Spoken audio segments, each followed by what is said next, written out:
Hello friends, welcome back to my channel. आज मैं लेकर आई हूँ एकदम सॉफ्ट और रसीले रवा केसरी की रेसिपी। इसे बनाना बहुत ही आसान है और आज हम इसे बनाएंगे सिर्फ 8 मिनट में, वो भी एकदम सिंपल तरीके से। और इसमें हम बहुत ही कम घी का इस्तेमाल करने वाले हैं। कम घी से भी आप देखोगे कि रवा केसरी कितना सॉफ्ट और रसीला और एकदम टेस्टी बनता है। तो चलिए आप फटाफट रवा केसरी बनाना शुरू कर देते हैं। तो सबसे पहले यहाँ पे मैंने ड्राई फ्रूट्स लिया है। तो यहाँ पे मैंने काजू लिया है 2 चम्मच, इसे मैंने बारीक चॉप कर दिया है। और साथ में लिया है 1 चम्मच किशमिश और 2 चम्मच यहाँ पे मैंने बादाम को भी कट कर लिया है। और साथ में ही लिया है आधी छोटी चम्मच इलायची पाउडर। तो हम यहाँ पे इसे साइड में रख देते हैं। और यहाँ पे मैंने लिया है एक छोटा सा बाउल। अब इस बाउल में हम डाल देते हैं 2 चम्मच पानी। अब इस पानी में हम डाल देते हैं थोड़े से केसर के धागे।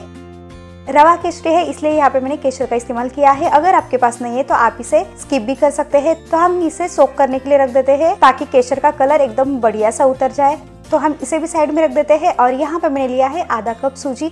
तो यहाँ पे मैंने ये थोड़ा सा बारीक सूजी लिया है। अगर आपके पास मोटा सूजी है तो भी आप इस्तेमाल कर सकते हैं। तो यहाँ पे मैंने आधा कप सूजी लिया है। तो अब चलते हैं अगले प्रोसेस में। तो यहाँ पे मैंने एक पॉट लिया है। अब इस पॉट में हम डाल देते हैं 1.5 कप पानी। तो यहाँ पे हमें आधा कप सूजी के लिए 1.5 कप पानी का इस्तेमाल कर लेना है। तो ये देखिए यहाँ पे मैंने 1 कप पानी डाल दिया है और ये फिर से आधा कप पानी डाल दिया है। तो अब हम यहाँ पे फ्लेम को मीडियम कर देते हैं और पानी को अच्छे से गर्म करने के लिए छोड़ देते हैं। तो ये देखिए यहाँ पे 1 से 2 मिनट हो चुका है और पानी भी अच्छे से गर्म होना स्टार्ट हो चुका है। तो अब हम इस पानी को अच्छे से बॉयल आने के लिए छोड़ देते हैं। तब तक हम चलते हैं अगले प्रोसेस में। तो रवा केसरी बनाने के लिए यहाँ पे मैंने एक पैन लिया है। पैन को अच्छे से गर्म कर लेते हैं मीडियम फ्लेम पे। जैसे ही यहाँ पे पैन अच्छे से गर्म हो जाता है तो इसमें हम डाल देते हैं 2 छोटे चम्मच घी। तो यहाँ पे मैंने ज़्यादा घी का इस्तेमाल नहीं किया है, बस 2 छोटे चम्मच इतना ही घी डाल दिया है। घी को अच्छे से गर्म कर लेते हैं मीडियम फ्लेम पे। अब इसमें हम डाल देते हैं बादाम और काजू। तो हम यहाँ पे इसे थोड़ा सा फ्राई कर लेते हैं। तो ये देखिए यहाँ पे मैंने काजू और बादाम को अच्छे से डाल दिया है। तो हम यहाँ पे इसे 1 से 2 मिनट तक अच्छे से फ्राई कर लेते हैं लो टू मीडियम फ्लेम पे, या फिर तब तक फ्राई करें जब तक बादाम और काजू के ऊपर थोड़ा सा हल्का गोल्डन कलर आ जाए। तो याद रहे कि यहाँ पे हमें काजू और बादाम को ज्यादा फ्राई नहीं करना है, नहीं तो रवा केसरी में काजू और बादाम का टेस्ट थोड़ा सा चेंज आ सकता है, यानी जला हुआ आ सकता है। तो इस बात का हमें यहाँ पे याद रखना है कि काजू और बादाम को हल्का ब्राउन होने तक ही फ्राई कर लेना है। तो यहाँ पे काजू और बादाम अच्छे से हल्का फ्राई हो चुका है। तो इस स्टेज पे हम डाल देते हैं किशमिश। तो ये देखिए यहाँ पे मैंने किशमिश को भी डाल दिया है। तो हम इसे कुछ सेकेंड के लिए फ्राई कर लेते हैं। किशमिश को फ्राई करने के लिए ज़्यादा समय नहीं लगता है, तो इसलिए यहाँ पे हमें किशमिश को लास्ट में ही डाल देना है। तो ये देखिए यहाँ पे ये सारे ड्राई फ्रूट्स अच्छे से फ्राई हो चुके हैं और यहाँ पे आप देख सकते हैं ना कि किशमिश कितना बढ़िया सा फूल चुका है। तो इस स्टेज पे हम गैस को बंद कर देते हैं और इसे एक प्लेट में निकाल देते हैं। आप चाहे तो ड्राई फ्रूट्स आप मनपसंद के हिसाब से भी डाल सकते हैं, जैसे चारोली पिस्ता आप उसका भी यूज़ कर सकते हैं। तो ये देखिए यहाँ पे सारे फ्राइड ड्राई फ्रूट्स को मैंने एक प्लेट में निकाल दिया है। तो हम इसे साइड में रख देते हैं और अब चलते हैं अगले प्रोसेस में। तो अब हम यहाँ पे फ्लेम को ऑन कर देना है और इसमें हम डाल देते हैं 1 चम्मच घी। घी को अच्छे से गर्म कर लेते हैं। घी गर्म हो जाने के बाद इसमें हम डाल देते हैं आधा कप सूजी। तो यहाँ पे मैंने बारीक सूजी का इस्तेमाल किया है, आप चाहे तो बड़ा सूजी का भी इस्तेमाल कर सकते हैं। तो अब हम यहाँ पे इसे लो टू मीडियम फ्लेम पे 3 से 4 मिनट तक अच्छे से रोस्ट कर लेते हैं, या फिर तब तक रोस्ट करें जब तक सूजी के ऊपर हल्का गोल्डन कलर आ जाए। तो हमें यहाँ पे याद रखना है कि हो सके उतना अच्छे से सूजी को रोस्ट करना है। जितना हम अच्छे से सूजी को रोस्ट करते हैं उतना ही रवा केसरी बहुत ही टेस्टी और एकदम रसीला बनता है। तो इस बात का हमें यहाँ पे याद रखना है और हमें यहाँ पे लो टू मीडियम फ्लेम ही रखना है और इसे कंटिन्यूसली चलाते हुए रोस्ट कर लेना है। तो आप इस रवा केसरी में बारीक या बड़े सूजी का भी इस्तेमाल कर सकते हैं, उससे भी जो रवा केसरी बनेगा वो बहुत ही टेस्टी और एकदम रसीला बनेगा। तो आप इसमें दोनों सूजी का इस्तेमाल कर सकते हैं।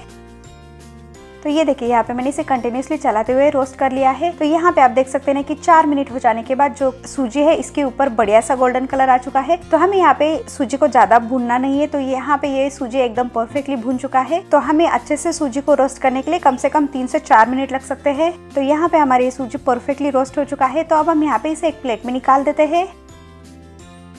तो ये देखिए यहाँ पे मैंने सूजी को अच्छे से एक प्लेट में निकाल दिया है। तो हम इसे साइड में रख देते हैं और फिर से सेम पैन ही लेते हैं और फिर से हम पैन को अच्छे से गर्म कर लेते हैं। अब इसमें हम डाल देते हैं फिर से 1 चम्मच घी। तो यहाँ पे मैंने टोटल 4 छोटे चम्मच घी का इस्तेमाल किया है। अब इस घी में हम डाल देते हैं गर्म किया हुआ पानी। जब हमने स्टार्टिंग में 1.5 कप इतना पानी को अच्छे से गर्म करने के लिए रख दिया था, वो पानी अब हम यहाँ पे इसे डाल देना है और फ्लेम को हमें लो टू मीडियम कर देना है। और इसी पानी में हम डाल देते हैं फ्राई किया हुआ ड्राई फ्रूट्स। तो यहाँ पे मैंने ये सारे ड्राई फ्रूट्स को अच्छे से डाल दिया है। अब इसमें हम डाल देते हैं केसर भिगोया हुआ पानी। अब हम यहाँ पे इसे एक बार अच्छे से मिक्स कर लेते हैं और इसे 2 मिनट तक अच्छे से बॉईल कर लेते हैं ताकि हमारे जो ड्राई फ्रूट्स है वो अच्छे से सॉफ्ट बन जाए। अब इसमें ही हम डाल देते हैं फूड कलर। तो यहाँ पे फूड कलर डालना ऑप्शनल है, तो अब हम यहाँ पे इसमें 1 पिंच इतना ही डाल देते हैं और फूड कलर डालने के बाद इसे एक बार अच्छे से मिक्स कर लेते हैं। पानी में ड्राई फ्रूट्स डालने से ड्राई फ्रूट्स एकदम सॉफ्ट बन जाता है और अगर हम यहाँ पे ड्राई फ्रूट्स लास्ट में डालते हैं तो ड्राई फ्रूट्स थोड़े से कच्चे रह जाते हैं, तो मुंह में एकदम बढ़िया सा नहीं लगता है। तो इसलिए यहाँ पे मैंने पानी में डाल दिया है। तो यहाँ पे 2 मिनट हो जाने के बाद यहाँ पे आप देख सकते हैं कि पानी में अच्छे से उबाल भी आ चुका है और हमारे यहाँ पे ड्राई फ्रूट्स एकदम सॉफ्ट भी बन चुके हैं। तो इसी स्टेज में हम डाल देते हैं रोस्टेड रवा। तो हमें यहाँ पे रवा थोड़ा थोड़ा करके डाल देना है और इसे कंटिन्यूसली चलाते हुए मिक्स कर लेना है। तो यहाँ पे याद रखना है कि इसमें गुठलियाँ बिल्कुल भी ना होने चाहिए। तो ये देखिए यहाँ पे मैंने थोड़ा थोड़ा रवा डाल दिया है और इसे अच्छे से मिक्स कर दिया है। तो हमें इसे कंटिन्यूसली चलाते हुए मिक्स कर लेना है। तो हमें इस बात का याद रखना है कि इसमें बिल्कुल भी गुठलियाँ ना हो। अगर हो भी जाता है तो आप इसे अच्छे से मिक्स करते हुए इसे फोड़ सकते हैं। जैसे यहाँ पे मैंने दिखाया है इस तरीके से हमें कंटिन्यूसली चलाते हुए मिक्स कर लेना है। तो ये देखिए यहाँ पे जैसे ही यहाँ पे सूजी अच्छे से मिक्स हो जाता है तो हमें यहाँ पे गैस को बंद कर देना है और इसे कवर करके 2 मिनट तक ऐसे ही छोड़ देना है ताकि जो सूजी है वो अच्छे से पक जाए। याद रहे कि हमें यहाँ पे फ्लेम को बंद ही रखना है। तो जैसे ही यहाँ पे 2 मिनट हो जाता है तो हम यहाँ पे पैन का ढक्कन निकाल देते हैं। तो ये देखिए यहाँ पे हमारा जो सूजी है वो पानी को एकदम परफेक्टली अब्जॉर्व कर चुका है और सूजी भी एकदम परफेक्टली कुक हो चुका है। तो इस स्टेज पे हम डाल देते हैं आधा कप चीनी। तो यहाँ पे मैंने आधा कप सूजी के लिए आधा कप चीनी का इस्तेमाल किया है। अगर आपको मीठा पसंद है तो आप चीनी की क्वांटिटी बढ़ा सकते हैं और उसी के साथ डाल देते हैं 1/4 चम्मच इलायची पाउडर। अब हम यहाँ पे इन दोनों को एक साथ अच्छे से मिक्स कर लेते हैं। सूजी थोड़ा सा गर्म रहता है इसलिए यहाँ पे चीनी अच्छे से पिघल जाता है और ये सूजी के साथ परफेक्टली मिक्स हो जाता है। तो हमें यहाँ पे इसे कंटिन्यूसली लगातार चलाते हुए मिक्स कर लेना है। तो आप मेरे तरीके से रवा केसरी एक बार बनाकर जरूर ट्राई करें, आपको ये बहुत पसंद आ जाएगा।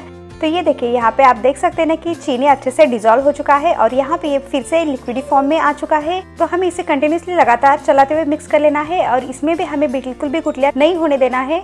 अगर गुठलियाँ हो भी जाता है तो आप इस तरीके से फोड़ सकते हैं, जैसे यहाँ पे मैंने वीडियो में दिखाया है। इस तरीके से आपको मिक्स कर देना है। जैसे यहाँ पे सूजी और चीनी अच्छे से मिक्स हो जाता है तो इसी स्टेज पे हम फिर से पैन को कवर कर देते हैं और इसे कवर करके फिर से 2 मिनट तक ऐसे ही छोड़ देते हैं। आप मेरे तरीके से एक बार सूजी का हलवा बनाकर जरूर ट्राई करें, आपको ये बहुत पसंद आ जाएगा और ये बच्चों से लेकर बड़ों तक सब खा सकते हैं क्योंकि इसमें ड्राई फ्रूट्स एकदम सॉफ्ट बन जाते हैं। जैसे ही यहाँ पे 2 मिनट हो जाता है फिर से हम यहाँ पे पैन का ढक्कन निकाल देते हैं। तो ये लीजिए हमारा रवा केसरी परफेक्टली बनके तैयार है। तो हम यहाँ पे इसे एक बार अच्छे से मिक्स कर लेते हैं। तो ये देखिए यहाँ पे आप देख सकते हैं ना कि रवा केसरी एकदम परफेक्टली कुक हो चुका है और यहाँ पे आप देख सकते हैं ना कि ये पैन से भी अलग होना स्टार्ट हो चुका है। इसका मतलब यहाँ पे ये जो रवा केसरी एकदम परफेक्टली कुक हो चुका है और एकदम सॉफ्ट और एकदम रसीला बन चुका है। तो यहाँ पे आपने देखा ना कि हम इसमें बहुत ही कम घी का इस्तेमाल किया है और यहाँ पे हमने गैस भी थोड़ा सा यूज किया है। तो इस तरीके से आप एक बार रवा केसरी बनाकर जरूर ट्राई करें, आपको ये बहुत पसंद आ जाएगा। और यहाँ पे हमारा रवा केसरी एकदम परफेक्टली सॉफ्ट बन चुका है। तो यहाँ पे आप देख सकते हैं ना दिखने में एकदम कितना परफेक्टली दिखने लगा है और इसका खुशबू भी बहुत ही बढ़िया आने लगा है। तो आप इस तरीके से कम घी में और कम खर्चा में रवा केसरी बनाकर जरूर ट्राई करें, आप सबको ये बहुत पसंद आ जाएगा। तो यहाँ पे ये रवा केसरी रेडी है। तो अब चलते हैं इसे सर्व करने के प्रोसेस में। तो यहाँ पे मैंने एक प्लेट लिया है। अब इस प्लेट में हम डाल देते हैं रवा केसरी। तो यहाँ पे आप देख सकते हैं ना कि एकदम सॉफ्ट एकदम रसीला रवा केसरी बनके तैयार है और इसे हमने बहुत ही कम समय में और बहुत ही कम सामान में बनाया। तो आप इस तरीके से गणपति बप्पा के प्रसाद के लिए आप इसे बना सकते हैं। ये बहुत ही टेस्टी और बहुत कम समय में बनता है। तो ये रवा केसरी आप सबको बहुत पसंद आ जाएगा।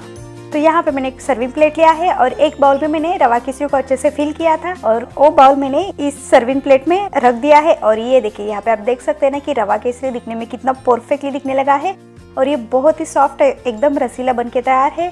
अब इसके ऊपर हम थोड़े से काजू रख देते हैं ताकि रवा केसरी दिखने में और भी बढ़िया दिखे। तो इस तरीके से यहाँ पे हमारा रवा केसरी कम समय में बनके तैयार है। आप इसे एक बार जरूर ट्राई करें। अगर आपको आज की मेरी ये रेसिपी पसंद आती है तो लाइक शेयर सब्सक्राइब करना बिल्कुल भी ना भूले और साथ में ही नोटिफिकेशन को भी ऑन करें ताकि मेरी कोई भी रेसिपी आपसे मिस ना हो जाए।